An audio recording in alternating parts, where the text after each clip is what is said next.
বাংলাদেশ সেনাবাহিনীকে প্রশ্নবিদ্ধ করার জন্য অনেক পদক্ষেপ নেওয়া হচ্ছে, অনেক ষড়যন্ত্র করা হচ্ছে। আমরা বাংলাদেশ সেনাবাহিনীর যারা কেউ যদি দোষ করে, তারা কারো যদি কোনো অন্যায় থাকে, আমরা কেউ সেনাবাহিনীর কোনো সদস্য যদি একটি ভুল কথাও বলে, আমরা সেটার প্রতিবাদ করব।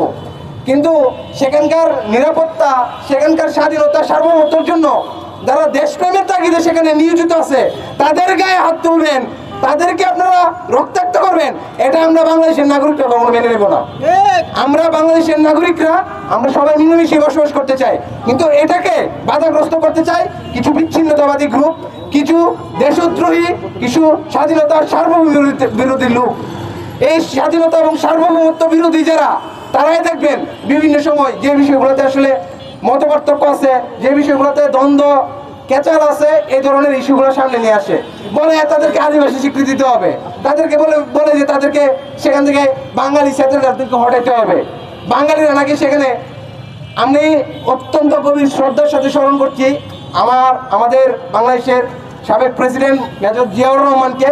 কারণ মেজর জিয়াউর রহমান বাংলাদেশের স্বাধীনতা এবং সার্বভৌমত্বের জন্য তিনি যে সকল পদক্ষেপ নিয়ে গেছেন, সেই পদক্ষেপগুলো এই পরবর্তীতে কোনো শাসক ওইভাবে তারা নিতে পারে নাই। আর এই পার্বত্য চট্টগ্রামের সমস্যা যেহেতু দীর্ঘদিনের একটি সমস্যা এবং এটা অনেক পুরনো একটি সমস্যা, সেজন্য সরকারকেও যথাযথভাবে উদ্যোগ নিতে হবে, সেখানে ন্যায় বিচার প্রতিষ্ঠা করতে হবে। আজকে এই যে একটি ধর্ষণের ঘটনা ঘটছে, নয়নশীল নামে কোন একটা ছেলে, তারা এখানে ধর্ষণের ঘটনা ঘটাইছে, 3 জন গণধর্ষণ করছে। এখানে দর্শনকারীর পরিচিত দর্শক, তাদেরকে এখানে অন্য জাতিগতভাবে অন্যদেরকে কেন আনা হচ্ছে? আপনারা একটা ঘটনা ইতিমধ্যে জানেন যে একটি 5ম শ্রেণীর শিক্ষার্থী মারমা একটি মেয়েকে 5 জন মিলে ধর্ষণ করেছিল মারমা। তো তাদের বিচার কি হয়েছিল জানেন? 5 জন মিলে প্রত্যেকে 10,000 টাকা করে 50,000 টাকা দিয়ে এই মামলা বা এই সমস্যার তারা এটা বিচার করেছিল। অর্থাৎ সেখানে যদি ন্যায় বিচারের ধরনটা এরকম হয়, যদি সেখানে যারা দর্শকের পরিচয় শুধু দর্শকই দেওয়া হয়, তাহলে তো এই ধরনের কোনো ঘটনা করতে পারে না। আমরা দর্শকদের শাস্তি দাবি জানাই। পাশাপাশি পার্বত্য চট্টগ্রামে বিচ্ছিন্নতাবাদী গ্রুপ যে ইউপিডিএফ, জেএসএস সহ অন্যান্য যে বিচ্ছিন্নতাবাদী গ্রুপগুলো আছে, তাদেরকে কড়া হুঁশিয়ারি করে দিতে চাই, তারা তাদের সন্ত্রাসী কার্যক্রম অবিলম্বে বন্ধ করুক, নয়তো বাংলাদেশ সেনাবাহিনী এবং বাংলাদেশ সরকারকে আমরা অনুরোধ করব আপনারা এদের বিরুদ্ধে কঠোর পদক্ষেপ হাতে নেবেন। ধন্যবাদ সবাইকে। দীর্ঘদিন কাজ করে যাচ্ছেন আমাদের পাহাড়ের সন্তান জনাব ইব্রাহিম কলি কবি। আমি ওনার বক্তব্য প্রদান করার জন্য অনুরোধ জানাচ্ছি।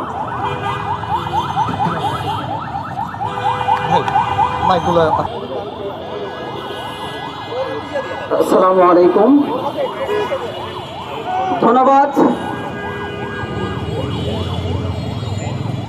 আজকে আমার সামনে যারা উপস্থিত সাংবাদিক বৃন্দরা, আপনাদের সকলকে ধন্যবাদ জানাচ্ছি।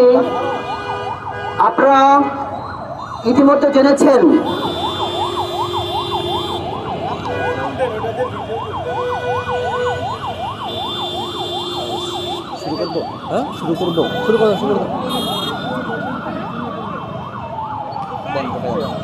সাংবাদিক ভাইদেরকে, আপনারা ইতিমধ্যে জেনেছেন খাগড়াছড়িতে একটি ধর্ষণের যে প্রোপাগান্ডা ছড়ানো হচ্ছে, আমরা ইতিমধ্যে খবর পেলাম সেই মেয়ে নাকি এখনো ধর্ষণ হয়নি।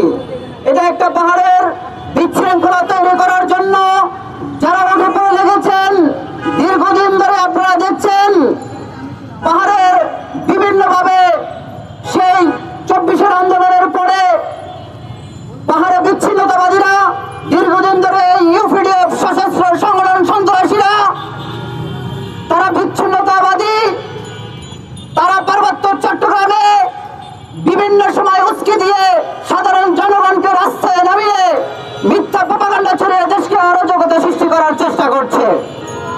আপনারা জানেন যে মেয়েটিকে ধর্ষণের কথা বলা হয়েছে, সেই মেয়েটিকে যারা ধর্ষণ করার চেষ্টা করেছিল তাদেরকে ইতিমধ্যে সেনাবাহিনী গ্রেফতার করেছেন। তারপরেও তারা লাগাতার হরতাল অবরোধ পালন করছেন।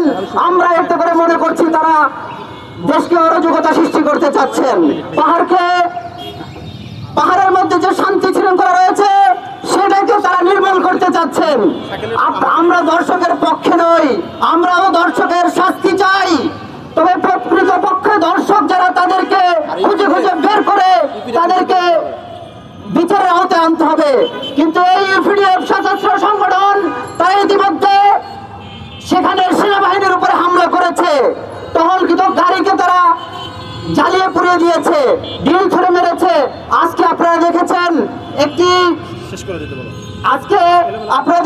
যে একটি মানে